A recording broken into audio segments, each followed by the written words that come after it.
Yeah. And I guess you said that Puffy called and said, "Was that us?" And you didn't say nothing. I didn't say nothing. Yeah, you're right. Yes, he did idolize Tupac. We all knew that. We knew that about some of the speeches he said. He said the same shit that came out of Pac's mouth. So it's just good business not to be, seen in public with a guy that you've conspired to commit a murder with. If y'all know Orlando did it, why y'all didn't get Orlando? Number one, Orlando didn't sit in one spot. Right. Orlando knew that you guys know that he did it. Exactly. Yeah. In a shocking revelation, former gang member Keffe has come forward to expose music mogul Diddy for allegedly offering him $1 million to carry out a hit on rap icons Tupac Shakur and Suge Knight. Keffe claims that he refused the offer, but the implications of such a proposition have left the hip-hop world in disbelief. What could be Diddy's motives? Is there more to the story? The truth is finally starting to come to light. Keffe, the suspect of the Tupac murder case, has revealed some interesting facts about the altercation which took the life of one of the most influential rappers of all time. The South gang member admits that he was actively involved in the incident because of the $1 million that he would receive, but he did not get a penny of compensation. There was supposed to be $1 million that Zip was supposed to bring back, but he ended up keeping the money and buying a nightclub with it. You guys never got any money. Never. For anything. D also admitted that he told Puffy he was low on ammunition as their arms were being taken when his house was raided. I said I was just going to get some bread from Puff to get us some guns because they kept on raiding our houses, taking our guns. And there was informants that was listening to this whole conversation. Yeah, they was there. That is not all. Dwayne Keith then went on to describe the altercation that occurred on the unfortunate night, September 13, 1996. You said that as you're driving up towards the BMW, with Suge driving and Tupac in the passenger seat. According to D, the shooting started when Keith saw Tupac pulling out something from his pocket and assumed it was a gun. Keith D said that he was the passenger in the white Cadillac on the night of the incident. However, he refused to name other suspects but confirmed that the shooter was Orlando Anderson, his nephew. Keith made this confession by saying that he is dying of cancer. Lane starts blasting. You say Suge looks over, he sees you. He looks right at you. Well, to spice it up, Reggie Wright gives his opinion on the theory that Diddy was involved in Tupac's demise. He put it out there and said that he met with Puff at a sandwich shop, and Puff told him he would give him $1 million if they killed Suge and Tupac. Fans completely believe Reggie's take on this situation, but they are equally worried for his life as well, feeling like Reggie knows he's living on borrowed time and just putting all the information out there. Some of them do believe that Reggie knows more than he is letting on. I feel like this guy holds a lot of more information he's not telling us. Even though Suge was right next to deceased rapper, he has not come out telling who shot him and Tupac. That could be one of the reasons that it took so long to get to the real culprit. I'm pretty sure Suge knows who shot Suge. Yeah. So when he comes out of sedation, I'm sure anybody who gets shot will tell you who shot them, right? Yeah.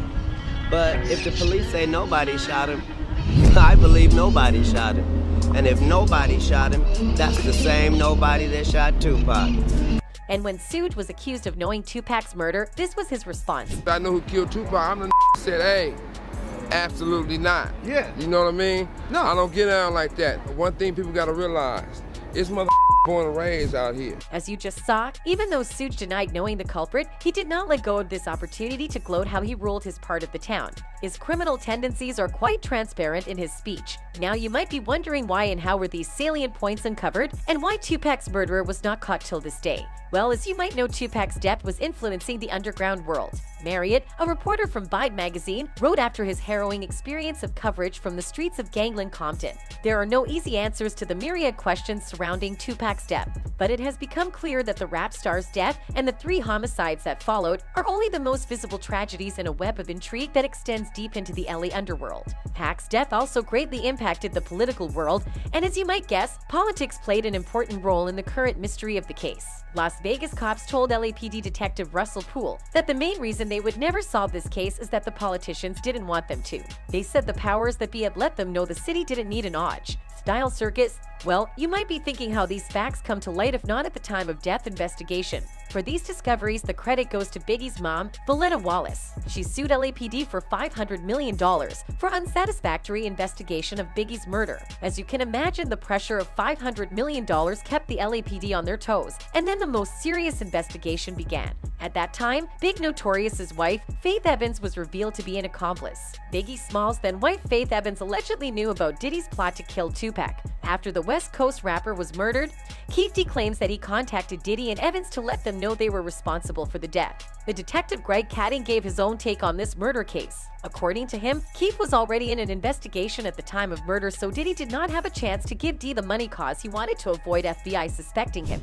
Well, Puffy's aware that the FBI's been watching him out here in Los Angeles, and the last thing he wants to do is be directly associated with this guy that he's had this agreement with. The detective was in charge of the investigation for 3 days, and then he came to the conclusion that Diddy took this step because he was afraid of Suge Knight. And according to Keffe D, he says, Tupac's put himself on the list by all the shit talking that he was doing. But it was really about Suge, because it was Suge's muscle that Puffy was afraid of. The detective agreed that solicitation was involved, but it really was a life and death situation for the rappers. But I also understand the nuances of Puffy's fear, and is he just speaking out his ass? Is it exaggerated speech? Whatever. But the conflict was real. It was a life or death game. The rumors on the streets only added more spark to the already burning rivalry between the gang members. Napoleon Outlaw's take as an insider on the death row chain bounty is interesting. Word was on the streets that Puffy and Bad Boy was doing a video, and they was paying anyone to bring back a death row chain. Detective also addressed the rumor about the death row chains that were going around. There was no doubt this understanding that there was a bounty. We've never been able to track that down to a source where said I was there when an agreement was made. Gene Deal also commented on Diddy's publicized sorrow on Tupac's death when he was celebrating on the inside. If you ain't like that nigga in his life, how you gonna love him in his death? Oh, you glad to see the nigga dead now.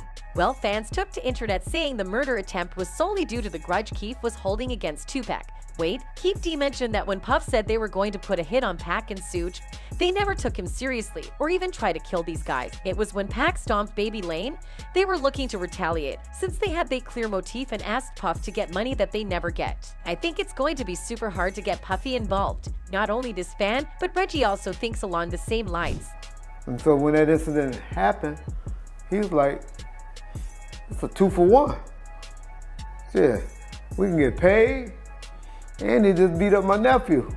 But these types of retaliations are a part of gang culture. So as you might have guessed from all the media coverage, Suge Knight hired a hitman named Pachi to kill Biggie. This was confirmed by Brooklyn hip-hop legend Mob James, who said he knows who shot Biggie. During an interview with Vlad TV, James confirms theories that Wardell Poochie Faust, a Blood Gang member and Suge's associate, is the one who pulled the trigger that night in Los Angeles that ended Biggie's life. Well, from all the things that had been going on at the time, fans have deduced that the world lost two great artists because of the beef between Diddy and Suge. A fan perfectly summarized these conclusions saying, Puffy just ruined by laying his vocals on Biggie's songs. In some cases, it's mad, frustrating, and shows Puffy was all about getting the limelight using Biggie's influence. Suge Knight was an arrogant, authoritative, and menacing dude, not that he was great either. Both Tupac and Biggie got killed because of two sad individuals, Suge and Puffy, plain and simple. They may or may not have pulled the trigger, but they sure were trying. Even with all the evidence out there and online statements, Tupac's murder case is unsolved to this day because officially the case was dropped. According to Kading,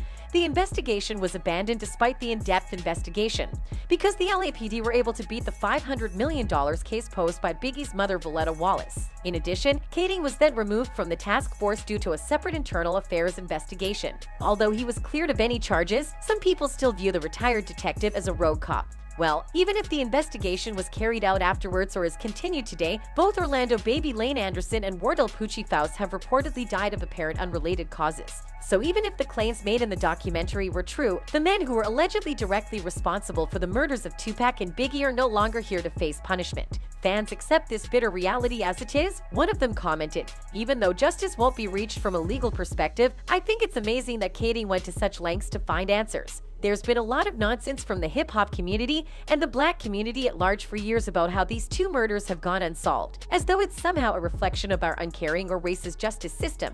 This man's work disproves that claim and ultimately puts the ball back in the critics' court. That's it for today, folks. Until next time, goodbye.